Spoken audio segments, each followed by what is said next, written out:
that depending on how you were raised, the way I was raised was to be quiet, not challenge anything, not contribute to the conversation that much until I was a teenager, and then I kind of started contributing. But the training I received in the house was that your voice is not important. I felt very invisible, and I was to not be like kind of like, a threat, or not that so much as an annoyance, by expressing myself.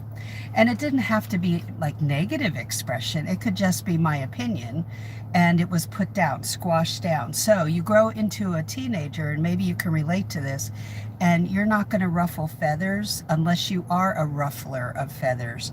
And I was not that. I learned at an early age that even though my grandmother said this was a detriment in the family, what her dad said about children should be seen and not heard, I saw this happening in my family. You should just be over here, and you shouldn't just say what you think or contribute. And so I became extremely quiet and reserved. And I'm not that way anymore.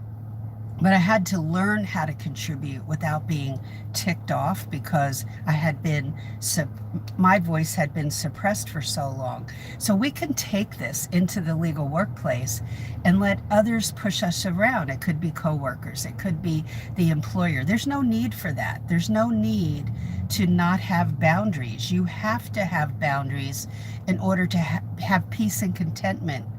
And you should expect kindness in your life. It's okay to expect all that.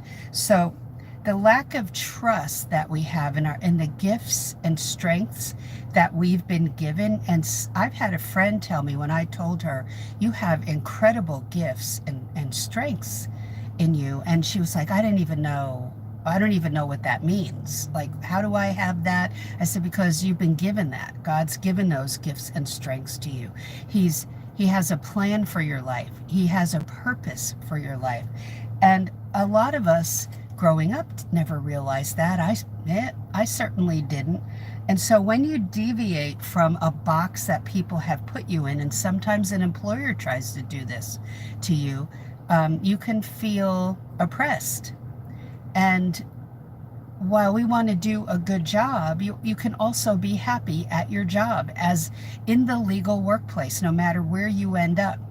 So don't give up your voice, all right? Submitting to someone who wants to have control is not a happy place to be in. Make those choices you are pulled to. Somebody, I think it was yesterday or the day before during the live video, said, absolutely, I'm pulled to be a lawyer. I'm like, go for it. Other people they're pulled to be not just a paralegal, but a great paralegal. And that's your pathway. That's awesome.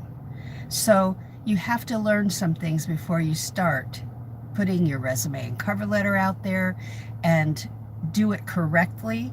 Okay, so, and do your interview in the best way for you, so you discover some things to make sure that you're going in the right place for you. And that is so important. Not taking anything, just anything, out of desperation.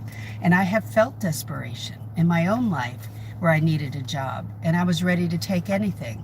And then I started asking a lot of questions along the way in the interview, and making observations as I walked through a legal workplace. And it was like, I don't want any part of this.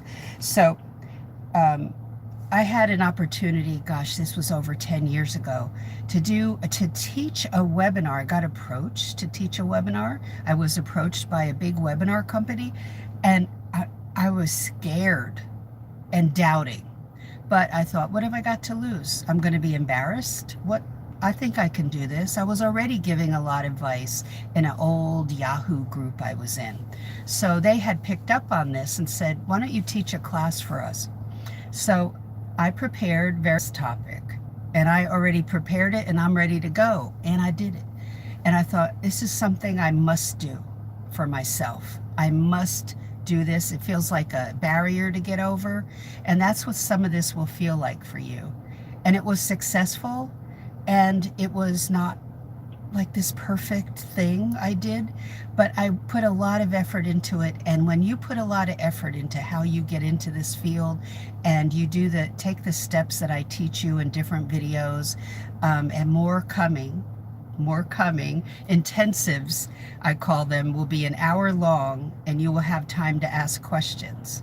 Okay, committed people who are really into learning more, because we are information hoarders as paralegals, that we need to, especially not just in the beginning, do that, but get information to make us have that extremely powerful paralegal career, a flexible career that we can take to different states, and not look at it just as a 9-to-5 job. You've heard me say that recently.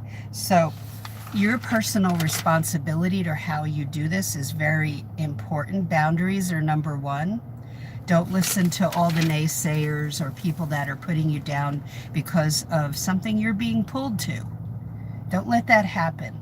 So what I want you to think about is saying yes to, I will do interviews more thoroughly, I will prepare for them more thoroughly, and I will ask questions so I don't end up in a toxic workplace, okay?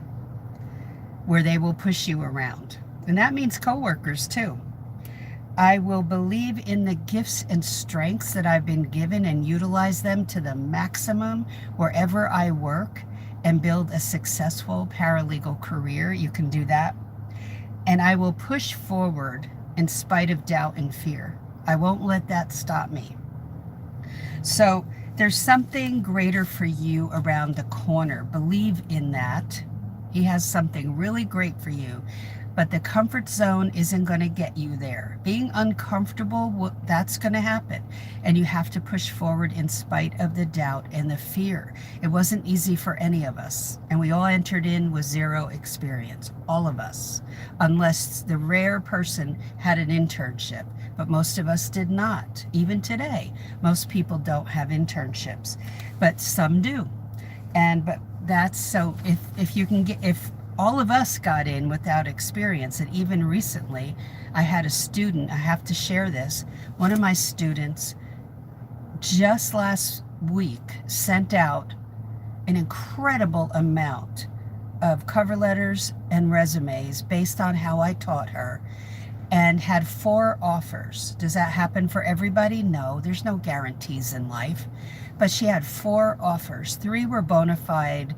One was a legal assistant position, 2 were paralegal, and 1 was a non-legal position. But they were impressed. And is that beyond you to have that? No. Once I figured out the right way to do a cover letter and the legal knowledge I needed to have before I started sending that out, and that they don't look at my resume longer than 15 seconds. Once I grabbed hold of that, I saw where I was missing the boat. Okay, so I needed to up my game in how I prepared before I sent all that out, and tailor my cover letter, but also get some more legal knowledge in order to prove to the attorney that I could be of assistance, okay? So stay tuned for some upcoming twice-a-month events that will be an hour long that you can register for. They're free.